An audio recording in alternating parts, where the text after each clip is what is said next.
நிதி ஆயோக் கூட்டத்தில் சொல்லிடுறேன். நிதி ஆயோக் கூட்டத்தில் தமிழ்நாட்டுக்கு என்னென்ன செய்யணும், என்னென்ன பாக்கி இருக்கு அப்படின்னு ஒரு பட்டியல் போட்டு அந்த நிதி ஆயோக் கூட்டத்தில் பேசியிருக்கேன். குறிப்பாக சொல்லணும்னா பள்ளிக்கல்வித்துறைக்கான தமிழ்நாட்டுக்கு சேர வேண்டிய எஸ்எஸ்ஏ நிதியை பெறுவது, அதேபோல கோவை மற்றும் மதுரைக்கான மெட்ரோ திட்டங்கள், அங்குள்ள விமான நிலையங்களை விரிவாக்குறது,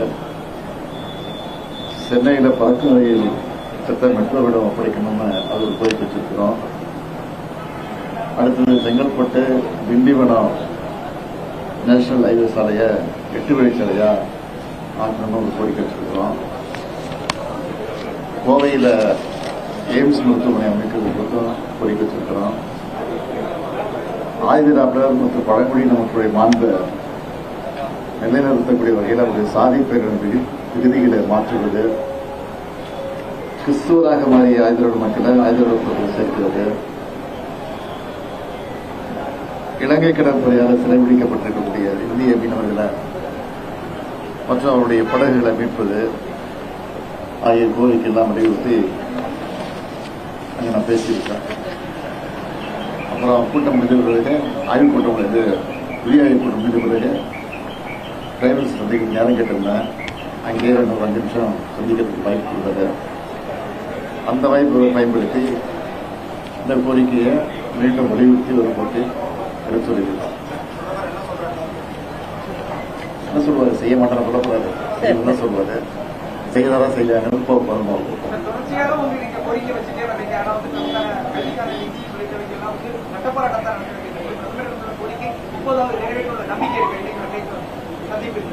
ஏற்கனவே மெட்ரோ ரயில்களுக்கு வந்து சேர வேண்டிய பணத்தை நிறுத்தி வச்சிருந்தாங்க. அப்போ அந்த கோரிக்கை அப்படியே சொன்னப்போ அது உடனே செஞ்சு கொடுத்தாரு. அதை நினைவுபடுத்தி தேங்க்ஸ் சொல்லும்போது நீ சொன்ன நான் செஞ்சேன்னாரு. அதே மாதிரி இப்போ ஒன்று சொல்லியிருக்கேன், செய்யுங்கன்னு சொல்லிட்டு வந்தது. அது நம்பிக்கையோடு இருப்போம். அமலாக்கத்துறைக்கு நீதிமன்றம் கடும் கண்டனத்தை முன்வச்சிருக்கு. எதிர்கட்சிகள் ஆளும் மாநிலங்கள் எதிர்கட்சி தலைவர்கள் மீதான ஒரு கடுமையான போக்கை அமலாக்கத்துறை மூலமா மத்திய அரசு எடுத்துட்டு வருதுன்னு குற்றச்சாட்டுகள் எப்படி முன்வச்சிருந்தீங்க? அந்த ஒரு கருத்து நீங்க எப்படி பாக்குறீங்க? தலைமை நீதிபதியுடைய ஒரு கருத்துக்கள் அமலாக்கத்துறை நியாயமான கருத்து தான் நீதிபதி சொல்றது.